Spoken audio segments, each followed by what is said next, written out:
What is up, Waffle Gang? I do hope you are well. My name is Mark, and today we're checking out some r/am I the butthole. If you'd like to skip the initial waffle, timestamps are in the description and along the timeline below. But if you are new here, please consider hitting that like, that subscribe, and maybe that notification bell too, as it all massively helps out our channel.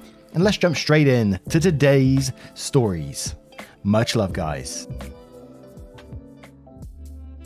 Now, our first story comes from, am I the arsehole nipple nurse?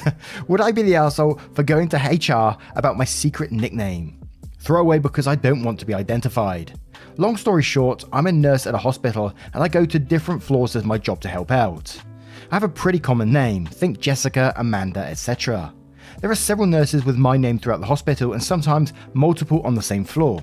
Today I was working on a hall with a new nurse who didn't know me yet. She commented how it was weird that this floor had 3 Jessicas on it. She asked me which one I was. I guess she thought I worked just on that floor, and I told her my last name. Then she asked if I knew Jessica with the nipples that works on float pool. The charge nurse was nearby and I noticed her eyes get kind of big, and she looked nervous all of a sudden. I was confused for a minute because I'd never heard this description, and as far as I knew, I was the only Jessica in float pool. It dawned on me that she was referring to me without knowing I am apparently Jessica with the nipples. I guess this was just a known thing about me, because that nurse avoided me like the plague all day, and so did everyone else. The charge nurse tried to make it into a joke with me at lunch, and I laughed to hide my embarrassment, but I am mortified.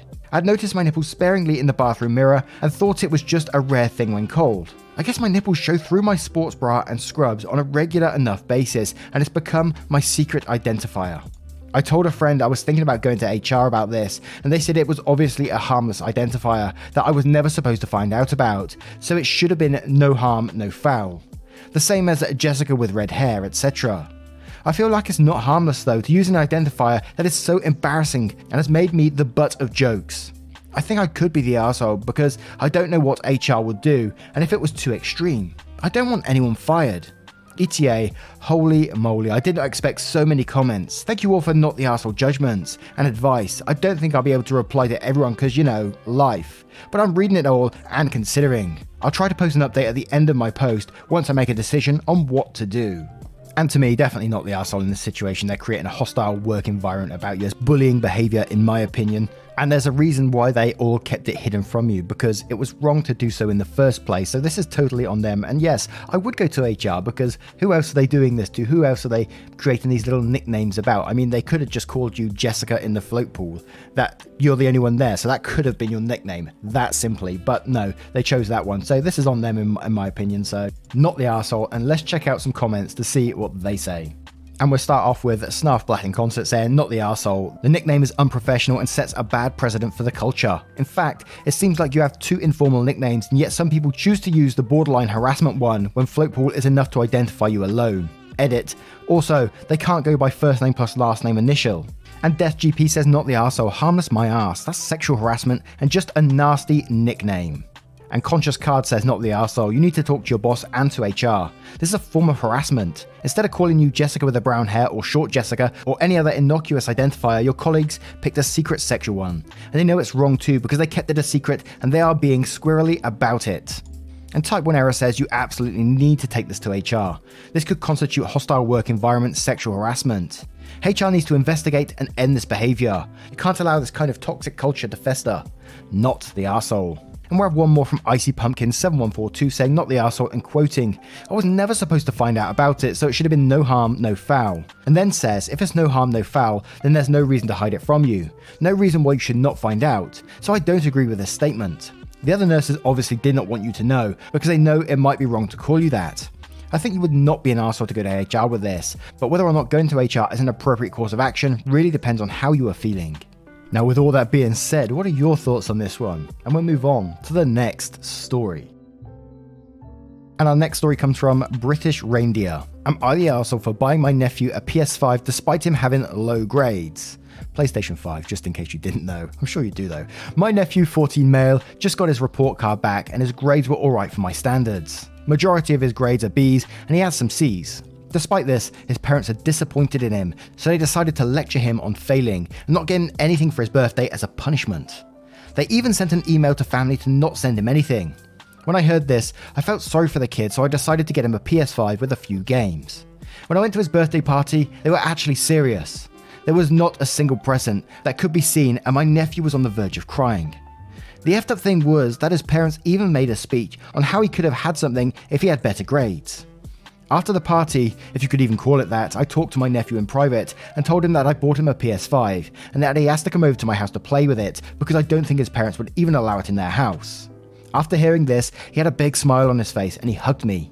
Let's just say that that moment was one of my happiest. When I told this to my sister, they called me an arsehole who undermined parents who disciplined their children. She also told me that what I did was disrespectful to them because they only wanted what was best for him. So Reddit, am I the arsehole?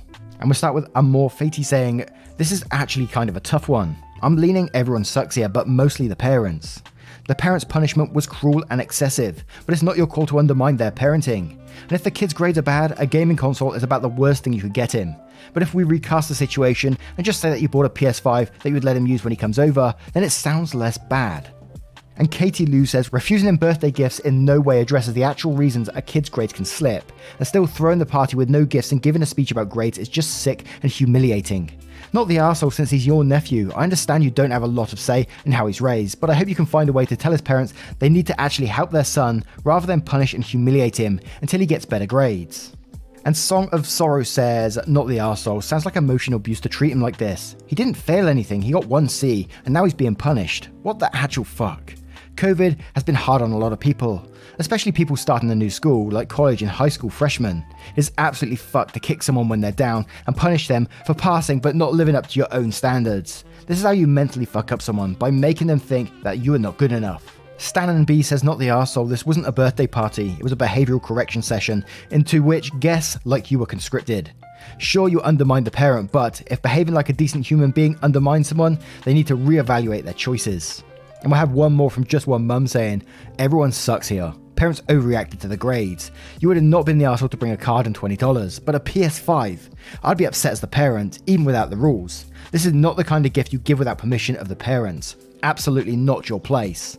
Now, if you wanted a PS5 in your house and wanted to make your nephews feel better, you should have told him it was a joint gift for both of you.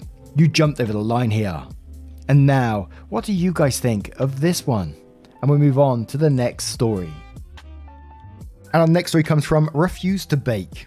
Am I the arsehole for refusing to bake a cake for my sister and brother-in-law? I'm a guy and baking has always been my passion.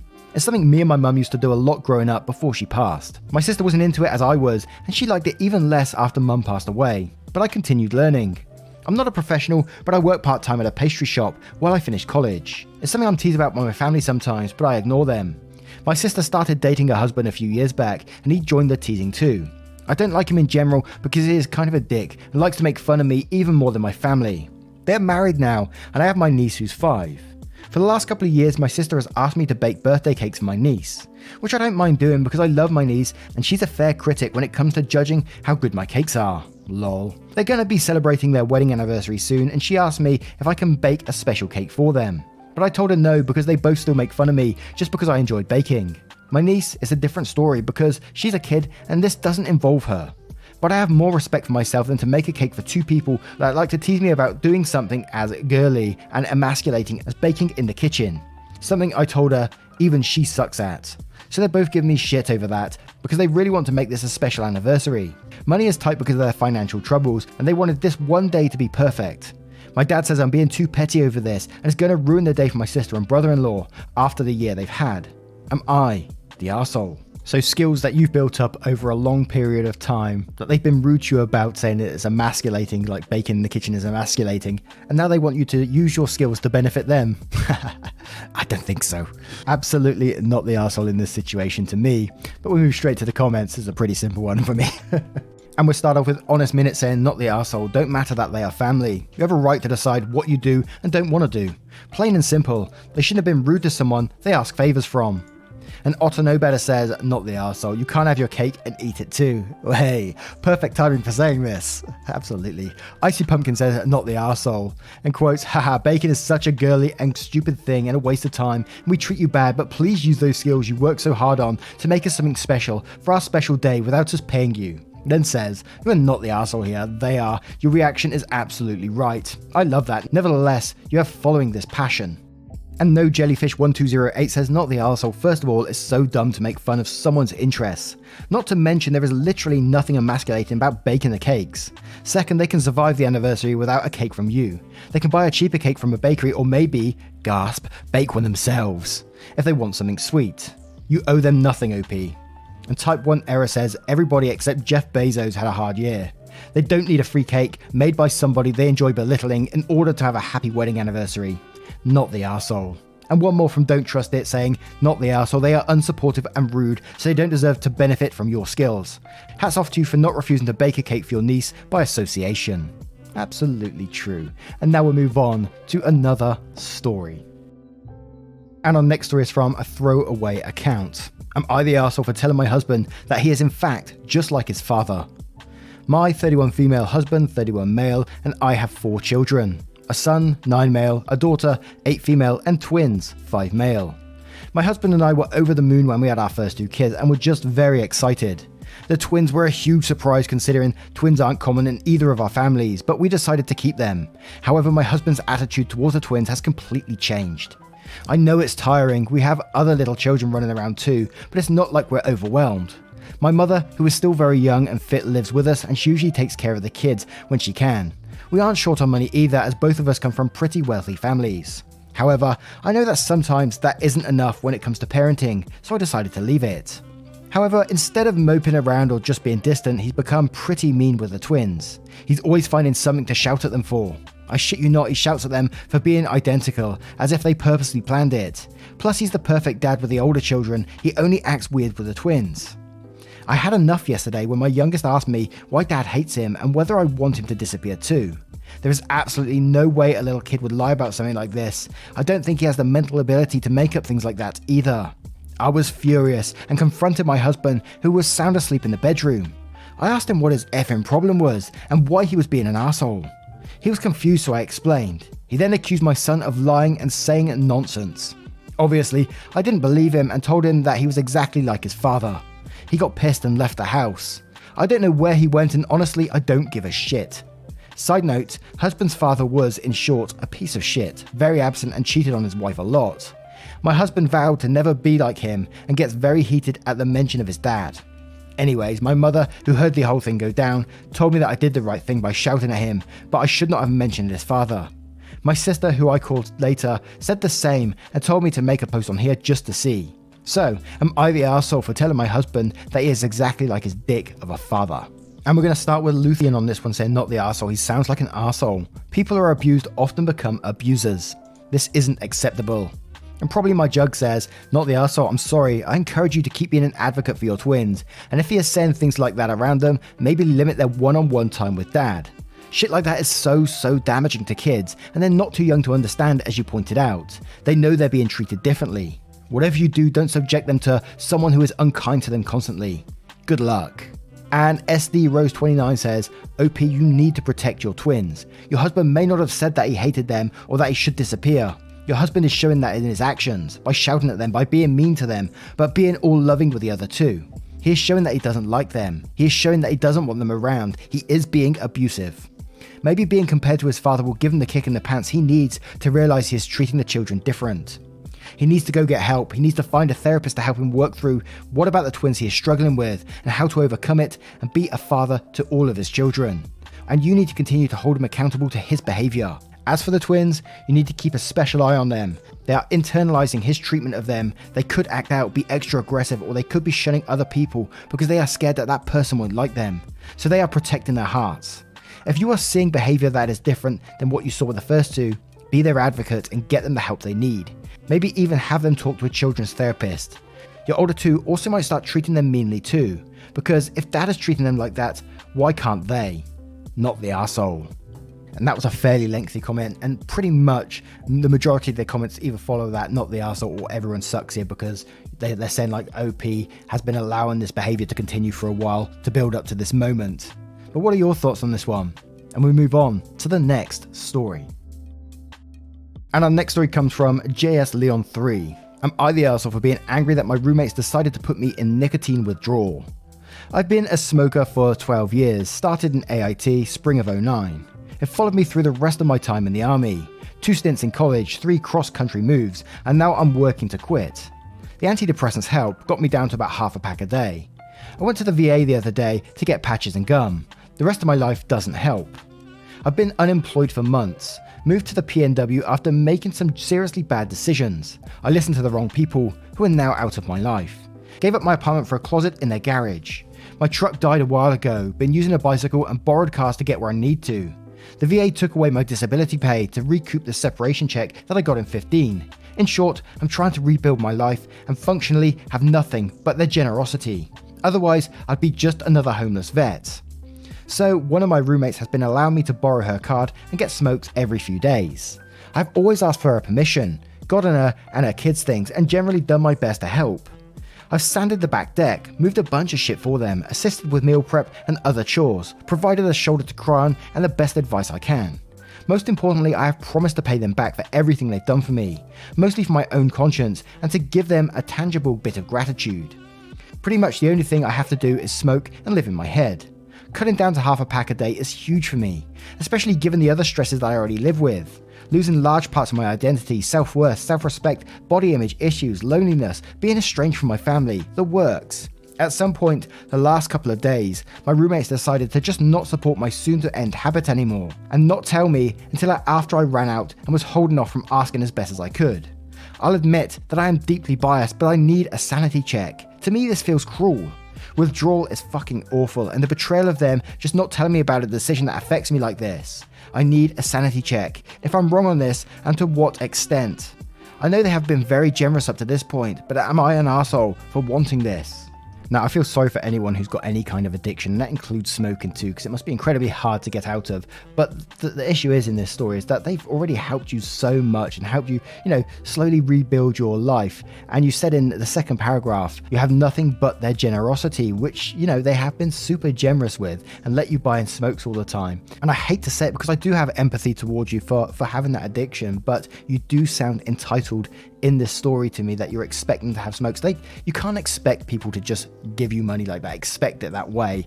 So you will be the arsehole, and I do mean it in a way that, I hope you do find a way around it. I hope you do, stop smoking for yourself in the end, and, your life does get better in some way. It sounds like you've been through a hell of a lot, so I do have empathy towards you.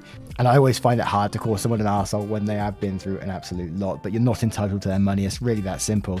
And your angel and your devil says you're the arsehole. That comes with empathy. I could imagine that some misunderstandings can be present. It seems like you don't exactly know why your roommates are no longer providing you with money for what you're used to getting. Yet you feel as though that's wrong and might assume they have bad intentions. It sounds like they've had your best interest for a while. They've helped you so much already, in other ways, and their best interest for you is probably why. Your roommates are not putting you in nicotine withdrawal. They're stopping how they once enabled you to continue smoking. In some ways, it seems like you support that decision, even if that support isn't at the forefront of your mind with the frustration you have right now. You're actively working to stop smoking on your own accord, and it seems like your roommates waited for you to do that by yourself before doing their part in that as now former enablers. What they're doing now is something that you can very well look back on in the future with a thank you. Your roommates might not understand the consequences that come with nicotine withdrawal, yet they don't have to. You're on your own journey to quit smoking. That journey's by you, for you, and with you. You've got this. Now we'll follow up with Southern Rhubarb saying, former smoker here who relapses every once in a while. You're the arsehole, you're not entitled to their money. They didn't put you in nicotine withdrawal, they decided to stop giving you money. The fact that you were using that money on cigarettes is irrelevant. And CM says, if I understand correctly, you're the arsehole. It sounds like nobody is stopping you from buying cigarettes. You just can't afford them. That's solely your problem. Nobody owes you cigarettes. You should be grateful for everything they did for you, not whining because they cut you off. And Kalakiki says that you're the arsehole. They don't have to financially support your habit. They didn't betray you. If anything, your feelings are betrayal to them after all they've done. And A Isn't A says, as a previously long-time smoker, I can say there is no such thing as soon to be quitting. You either have quit or have not. That is a bit beside the point, but I have been in a soon-to-be quitting state dozens of times that didn't pan out. Addiction is a real bitch. Nicotine withdrawal also brings out the cranky. I don't think there are any arseholes here, but your current state of withdrawal is not on them. It still sucks though. Maybe now is a great time to quit. I believe in you. And now, what do you guys make of today's collections of stories? Did you enjoy them? Let me know your verdicts and your thoughts in the comments below if you choose to do so. only if you choose to do so, of course. And just a huge thank you from the bottom of my heart for spending 20 minutes or so with the channel today and get involved in the stories. If you do want to support the channel further, absolutely never any pressure to do so. You can click that join button down below for YouTube, or click the link in the description for Patreon and join it up there. Thank you so much for your love, your support and your time, and I will see you in the next one. Take care, guys. Much love. I got food up in the fridge. Y'all keep looking for that new way. I think I like it how it is.